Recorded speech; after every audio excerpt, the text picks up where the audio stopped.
Braun is back in the kitchen. If you're not familiar with Braun, they are a German company. They started just after World War I. And the idea with all of Braun's design is to strip away all of the unnecessary function and really think about what is the purpose of this object and really focus on all of the elements making this object be the best thing that it can be. So today we're going to be taking a look at the immersion blender, the blender, and a coffee maker. Really, I am most curious about the coffee maker. I'm a coffee guy, and the original coffee maker that they introduced in the 1950s was something to behold. I am certainly not familiar with every single Braun appliance, but I do feel like there is normally a universality to their products where they don't have to, for instance, change the language for every single market they're selling to.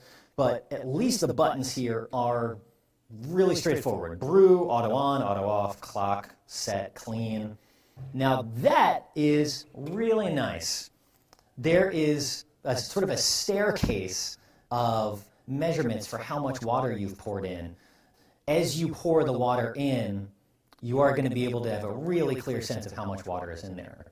And on the water filter, which is also quite nice, there's a little slider so you can presumably indicate which month you put the water filter in last so that you know when to change it. Braun made some beautiful blenders in its day, in its heyday, I should say.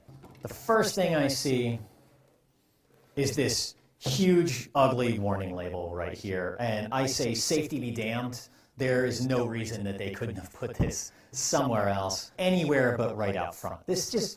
That screams to me something that I don't want to leave out on the counter. So it does feel solid as it lifts, and you can hear that a connection is being made with the gears, although it doesn't lock into place. I was expecting sort of a twist lock function. So this is a nice little touch. Right inside of the lid is a little measuring cup.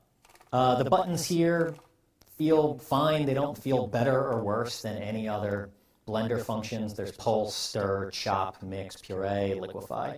It feels pretty good. I mean, it's made out of plastic, so if you've ever used a blender that's made out of plastic before, yeah, it feels mostly like that.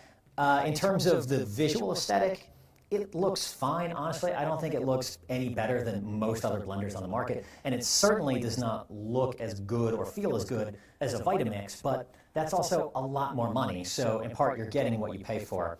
The biggest problem I have is with this huge warning on the front. Finally, the immersion blender, and I can't say for sure whether Braun actually ever put an immersion blender on the market before. Oh, that's the worst sound in the world. I hate the sound of scraping styrofoam. It makes my skin crawl. There are so many parts to this thing. If you own this thing for a year, there's no way you're going to have every part of it still intact. Everything that I have touched so far out of these new Braun products, this hand blender, it feels the most solid. In terms of the aesthetics, I like the green here because it indicates action. I look at this whole thing and I think, okay, what are the parts I'm supposed to touch or the parts I'm not supposed to touch? And there is a button outlined in green begging me to squeeze it. So I like that. I felt like there's some real thought put into this. Also, the ergonomics of this are just perfect. I feel like they studied the Xbox controller or something.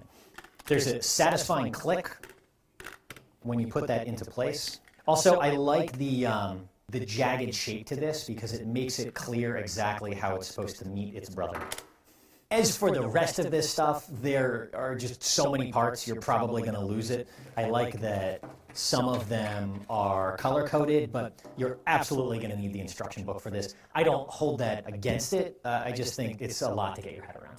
As appliances, everything we've seen so far is fine. They're pretty good. And if you're looking for an alternative to your Hamilton Beaches on the entry level, or maybe even the mid-price stuff like Cuisinart, these make a compelling alternative. They have a slightly different design language, they have all of the same functions, and they're similar price points. But if we're holding them up against the classic, groundbreaking Braun appliances of the past, no, they're not hitting that aesthetic. But times have changed. We're living in the golden age of coffee. You can find tons of beautiful coffee makers at every price point.